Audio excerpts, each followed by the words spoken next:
everybody wants to have a trouble-free life, isn't it? Everybody wants to have a trouble-free life because trouble-free means well-being, because everybody is seeking well-being.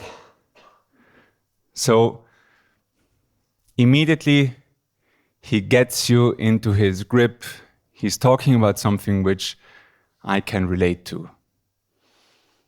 And when we think about life and the well-being in life,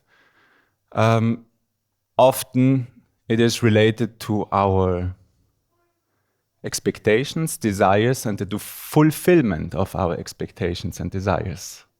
That is related to well-being, no?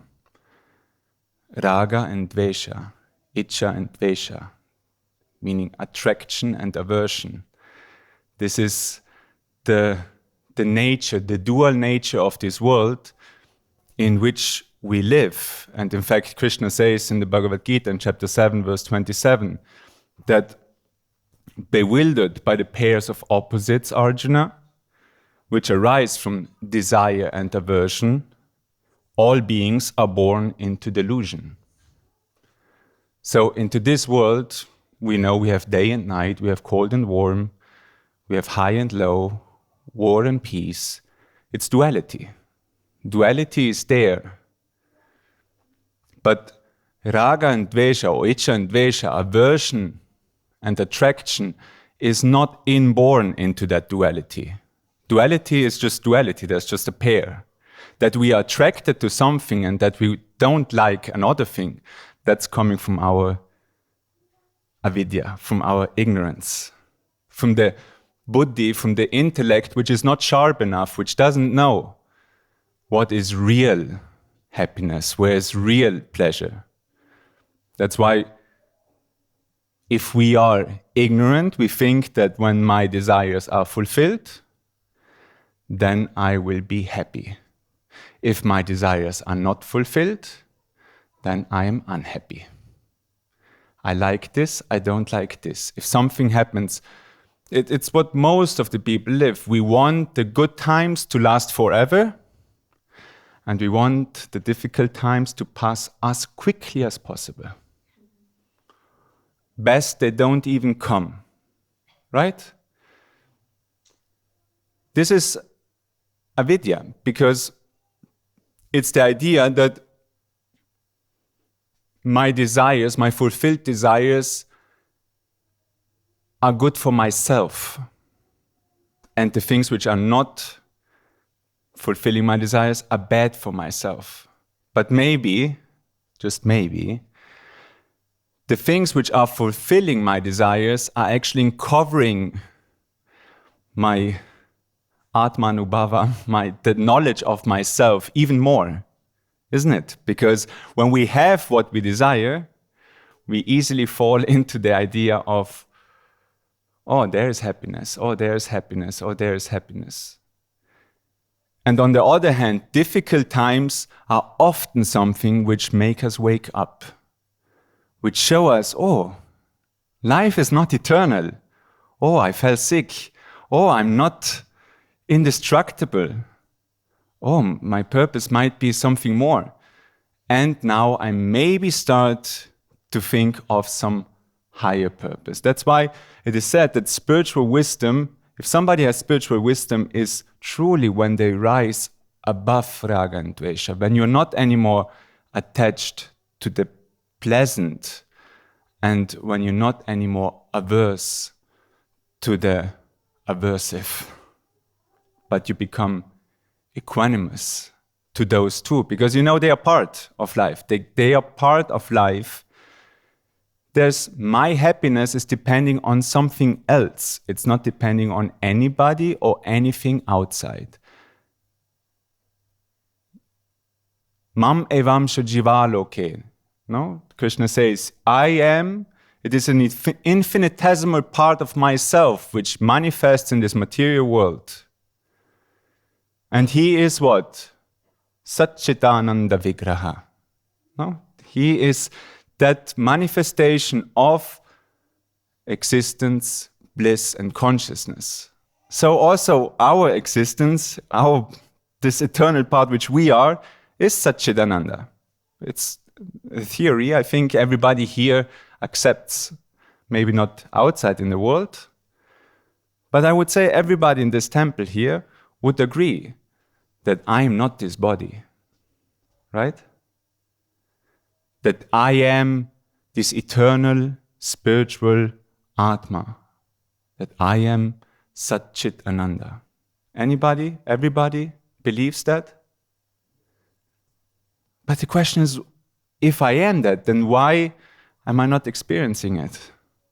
Why I am going through highs and lows all the time? Because that what you are, you always have been, and you will always be. It is unchanging. No water can wet it, no fire can burn it, no knife can cut it. Isn't it? That Atma you always have been, you are and you will always be. That bliss you always have been, you are and you always will be. So why worry? Why fear? Why troubles? Why ups and downs? Why? Because of avidya. Because we let our guard down and we let, again, that the ignorance takes over. And that is where sadhana is so important. And sadhana is not just mechanically doing something, but it should contain this remembrance of this eternal truth. You are this. And the only purpose of existence is to realize that truth of who you are and your relationship with the Lord. That is this whole Leela. Everything you go through, every high and every low you go through, has only that purpose to bring you closer to that. To bring us closer to that. If I could see life like that, if I really could see that that is the case, wouldn't every moment become the greatest gift of God? Wouldn't even the most difficult moment become the greatest gift? Like Saint Tulsidas said, if you want to get purified, if you want to grow spiritually, keep a critic close to you. Keep somebody around you who always nags and always puts you down. And your soul will be purified without water and soap. Because obviously, if there's reason to get upset, but you don't get upset anymore, that shows that you have understood something and have grown. Right? But how do we get there? I was just a brahmachari in one of the countries. He had a weak moment of feeling down on the spiritual path, solitude, no motivation. You know it, no? We all have those moments. And there was obviously then the tendency to fill up this lack of fulfillment I feel. Somebody does it maybe through some chocolate, which is probably less harmful. He did it by flirting, getting attention from another person, which obviously for a brahmachari is a very dangerous game. Not to say the wrong game to play, but okay, there's a human being, yeah? Nothing happened. Still, he felt bad, he felt guilty that he even goes there, and he told Guruji. And Gurudev said one thing, straightforward, without big fuss, because the guy was saying he's afraid that this might happen any time again. When there's aversion to life, when he's low, the seeking of pleasure from somewhere is just natural. We do it all. Everybody in their own way. The drug addict through the drugs, the sex addict for the sex, anybody in their ways. And Guruji just looked at him and said, you just have to be clear. You don't need to be afraid. Just become clear. What do you want in life? What is the purpose of life? What do you want? Once you have that clarity and you dive deeper in that clarity, there will be nothing which can take you away. Because you know that there is no satisfaction, no long-term satisfaction, neither in the chocolate, neither in the other things. That's why Matra sparsha tukaunte shitosha sukha dukkha da agama painonitya stam stitikshvasa bharata. This world is a constant change of ups and downs, warm and cold, happiness and misery. Know that they are temporary. They are not eternal. So what you have to do, Arjuna, when you feel up or down, chapter 2, verse 14, endure it. Tolerate it. Go through it. Just keep on keeping clear. Again, that is through the sadhana. The clarity is the main thing. We just said once, to attain the supreme, you need two ingredients, clarity and surrender. And I was wondering which comes first, clarity or surrender? For me, I think clarity comes first. Only if I have clarity, then I'm willing to surrender. I'm willing to pay the price. And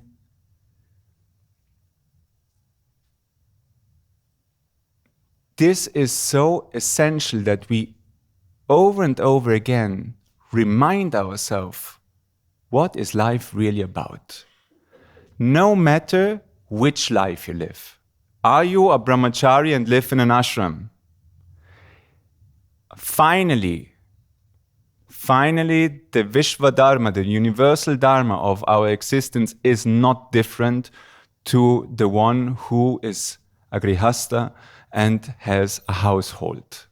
Yes, everybody has their personal Swadharma and needs to do their duty, but finally, every step in life is to grow in realizing who you are and in your relationship with God. No matter, life is for that. Lives is for that. Over and over and over and over and over again. We're just coming for that.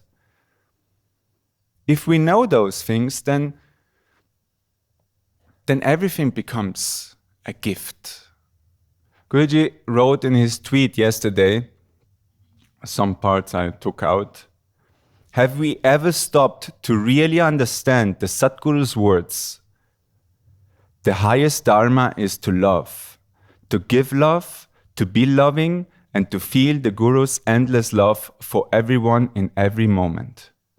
Love is the most ancient, most powerful, most humble, and most mysterious force. Give love, and you shall receive. We hear and say this often, but don't act on it. Start to act on it. It is important. Your soul is in deep urgency. You don't feel it because you have hidden its voice throughout so many lives. But the urgent call of the soul is to wake up. Fix your mind on the lotus feet of the Guru and love him with all your being. Jeev Jago, the favorite call of Chaitanya Mahaprabhu. Wake up, little soul. Wake up. I see this is a recipe. If I remember what is the purpose of my life, who am I and why am I here? Remember this love which you are. Remember this light which you are. Let it shine. And once you have shined it for your own well-being, share it with the world.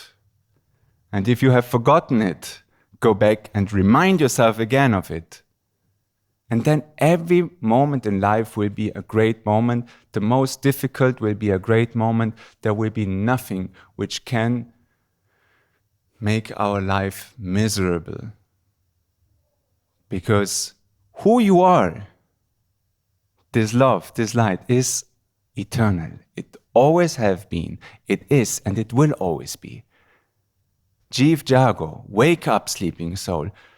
But you have to remind yourself. We have to remind ourselves over and over and over again.